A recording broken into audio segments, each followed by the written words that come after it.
Well, well, hello everybody.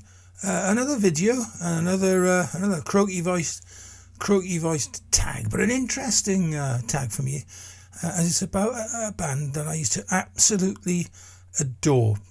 Maybe not so much these days though, but certainly back in the day I loved them, and that band is AC/DC. Now my collection extends to the entire Bon Scott era on vinyl and CD, along with, what was it, TNT on CD as well, along with a vinyl and CD copy of Back in Black and a CD of For Those About to Rock and Black Ice. I really am stuck in the 1970s, me. Now this thread's been set up by George at George G's Room of Rock. There's a link somewhere, and it consists of 15 prompts. So come on in, George, let's get it up. Get on. Get it on, shall we? Right, first song by them you heard. Now, it was about 1979 and I was in the fifth form in school, so aged around 15, probably going on 16. Now, we had a little group of us rock fans, and one of the girls in that group, she was a massive fan of AC/DC. Now, we didn't have an official common room, but we did have somewhere we could congregate and listen to music, and she played us Whole Lot of Rosie, a classic and a fantastic introduction to the band. Number two, the best producer. For me, that's whoever did Back in Black. A difficult job, really, but a fantastic sounding record. And that's not to say that earlier recordings weren't, as I always thought they sounded really full, capturing the band's live zeitgeist, if you like. Mutt Lange, that's it. How could I forget Mutt Lange? Right. Question 3, how many times have you seen them live? Well, it's just the once, and I think it was in 1988 at Wembley Arena, when they were supported by Dokken, I think. But my girlfriend who I went with was taken ill with a stomach upset just after they came on stage. So I saw, or rather heard much of it, from a small room backstage. Oh well. Favourite song next, and that has to be Problem Child. No reflection whatsoever on my youth, though.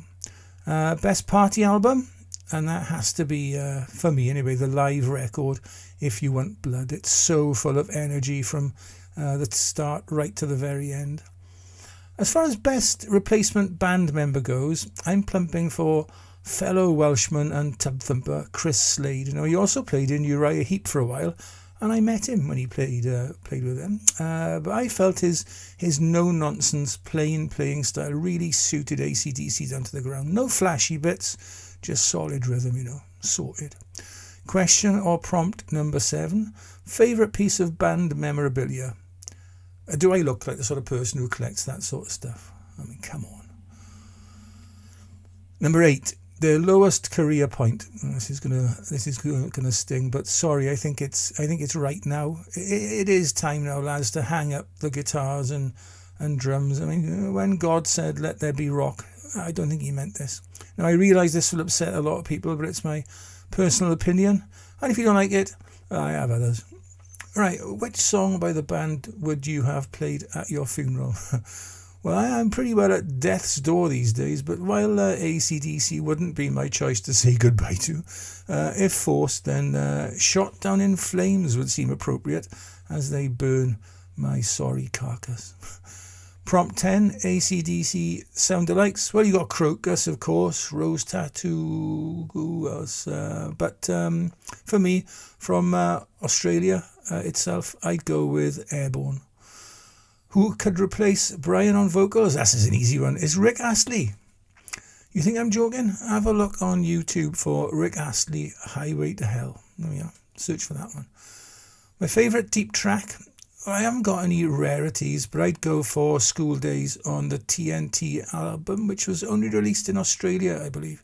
The song didn't appear on the international release, High Voltage, where you got Little Lover and She's Got Balls instead. Do all their albums sound the same?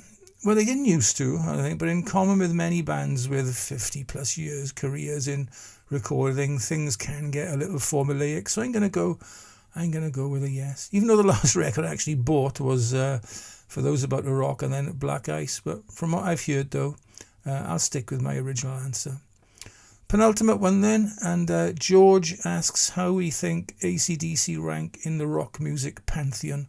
Well, to use a UK-based football analogy, or soccer for you continentals, I'd say they're mid to low Premier League. Never going to win the title, never going to get relegated, just a solid mid-table band. Lastly then, favourite Bon Scott and Brian Johnson era records. For the former, I'd have to say Let There Be a Rock, and for the latter, it has to be Back in Black for me. What a record that is. Well, thanks, George. That was a fun one to do, and I hope you enjoyed my my responses, even if one or two might be a little salty, shall we say. Anyway, see you all again soon, and until then, be nice to each other, okay? Ta-ra.